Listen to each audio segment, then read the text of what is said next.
Now, how am I doing on time? Because I don't know if I have time to go through this. So, are you all with me still? Are we cool? So, I thought it would be interesting to show you a really quick taste of how I'm trying to apply this and experimenting with applying this in a different context, which is messaging and branding. So just really, I'm just going to go through this quickly. EP is a green electronics registry based in the States, but it's international. It's the most rigorous registry that exists so that all electronics will have gone through some sort of a rating. Okay, so we've got different levels and criteria, over 50 criteria.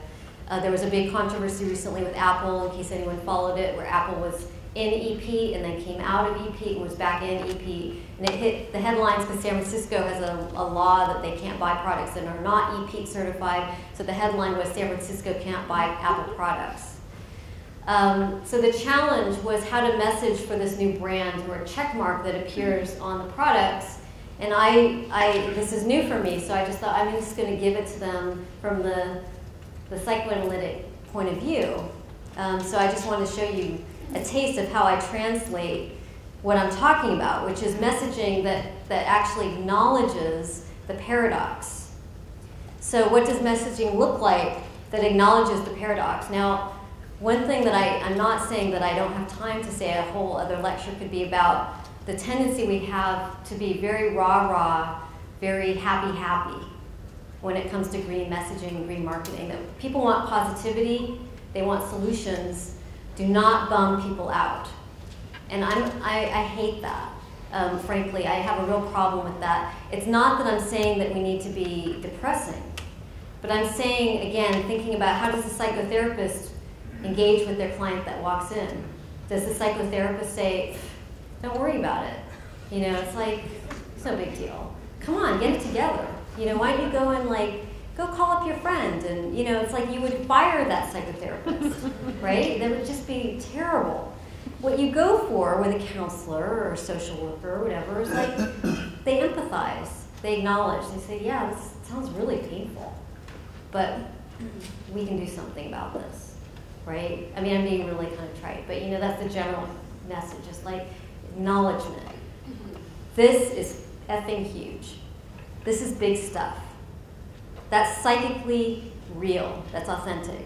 So why not acknowledge the paradox of green electronics? Say, you know what? It is kind of weird and kind of like, come on, green electronics, landfills, like we know all that stuff. So just be kind of a winking attitude.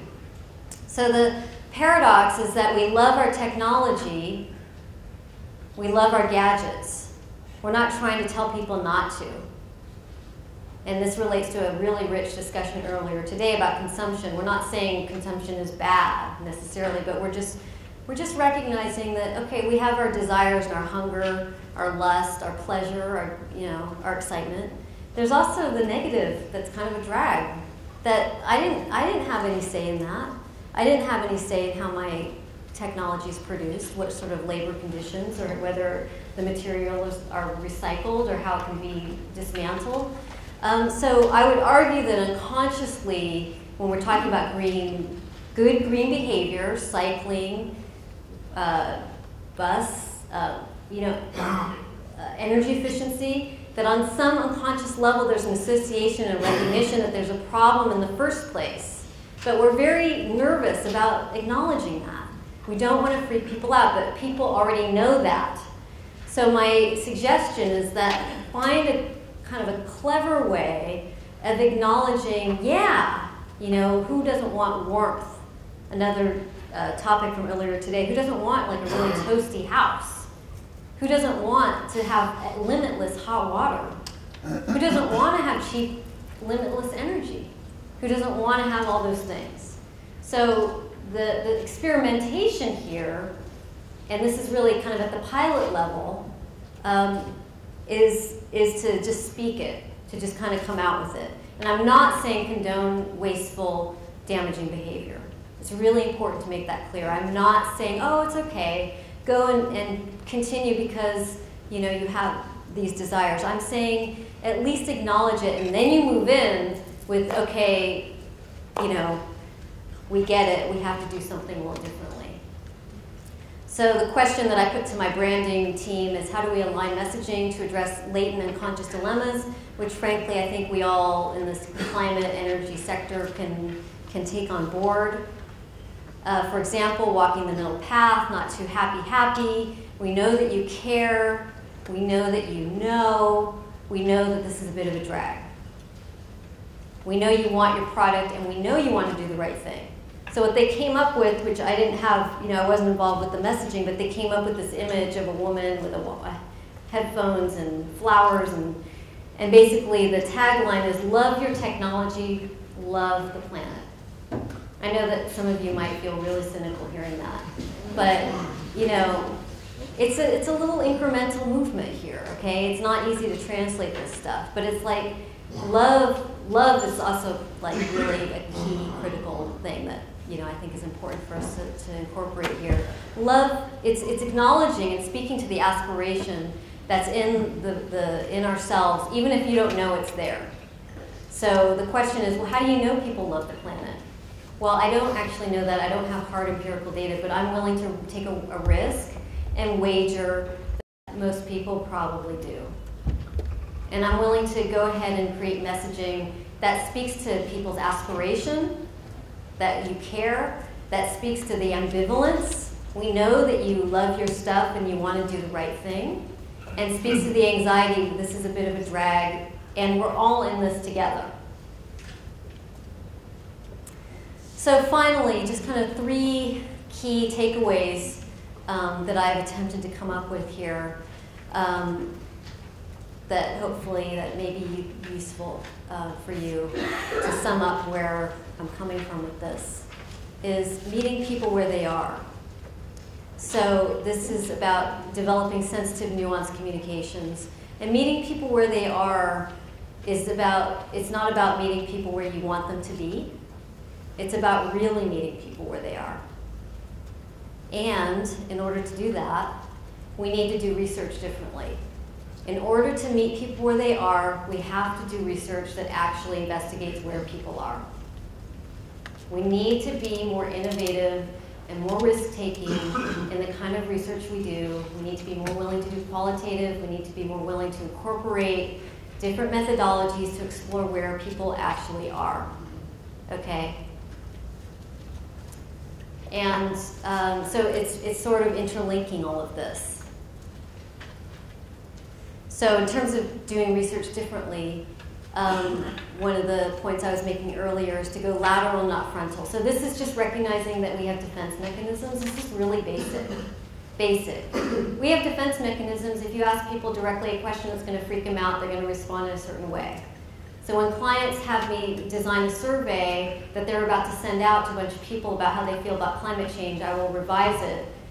It takes like hardly any time, where it's basically take all the frontal questions out. Do you care about this? Do you value that? Would you pay more of a tax on this?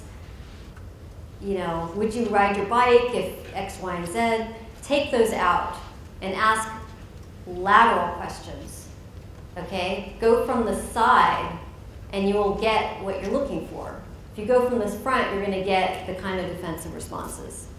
And in addition, I wanted to sort of flag that one up. In addition, it's about conducting our research to listen properly, to really listen, to come in with an attitude and a spirit of inquiry and curiosity. Now, for a lot of us, we're in this work because we care very deeply about the issues, and we might be very angry, and we might actually have a lot of rage, like the 10-10 campaign where the woman blows up the people. I think that was a really powerful expression of rage, unconscious rage from those working in the field and the sector. And so in order to go into this with that attitude of curiosity and inquiry, it's important to deal with your own internal stuff around these issues. And I can't tell you how to do that, but simply to recognize that it might not always be easy to have an open mind and really listen. When I'm interviewing people in Green Bay, I noticed like I would get really bored at certain times and really tired. And my supervisor was like, "Are you actually like kind of just mad at these people?" And I realized I kind of was. I was like feeling really frustrated. And so that's just what we bring to the work we do. So when I say listen and have an attitude of curiosity, I'm not saying that you just suddenly go out and do that. I'm saying it's an aspiration to work towards. It's something to bring into your consciousness.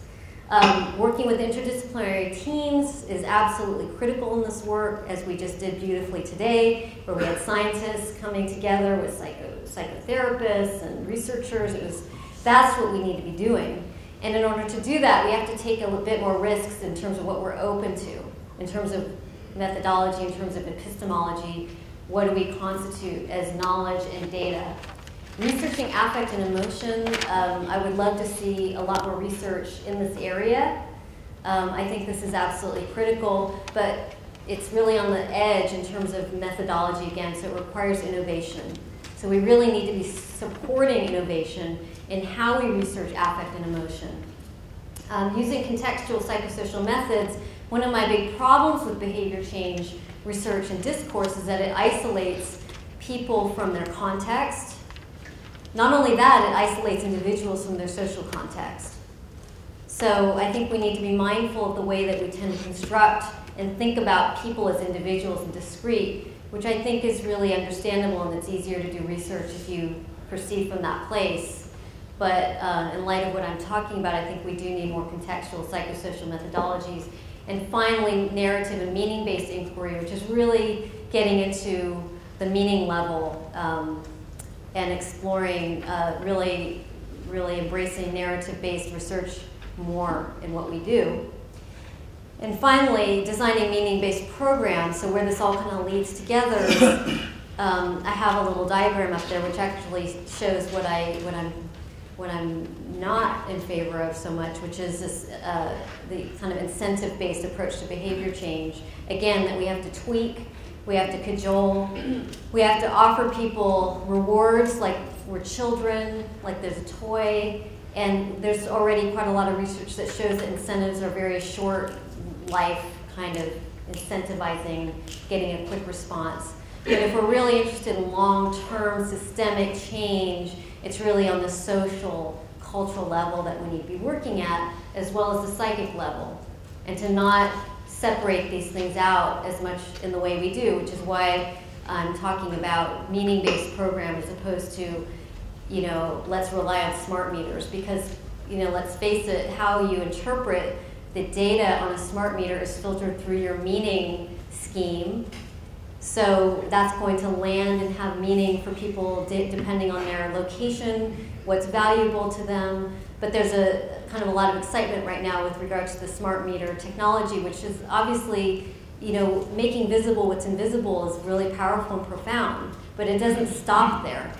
It doesn't stop with making visible what's invisible. It's recognizing how we make meaning out of this information, out of this data. So finally, I have a quote from Rosemary Randall, who Cambridge-based psychoanalyst and founder of Carbon Conversations. It's one of the few, I think, behavior change technologies which is totally not about behavior change.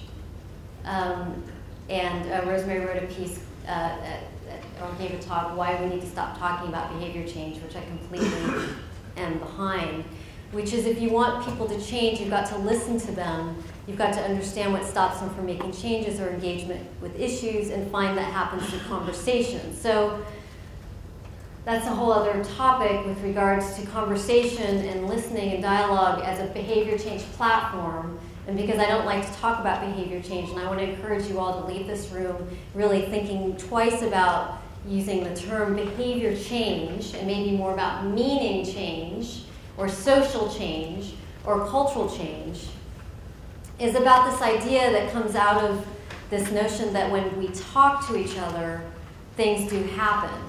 When people get together and they talk, and the project, which I encourage you to investigate more, Carbon Conversations, is a series of groups that meet over a period of time, and it's about how, reduction of carbon impact. But what happens is all kinds of stuff gets addressed that wasn't planned.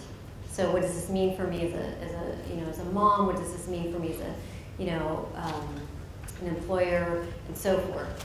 So listen, be curious, create conversation-based platforms, be honest ditch the rah-rah. In other words, the big idea that you don't ever have to say is this is huge.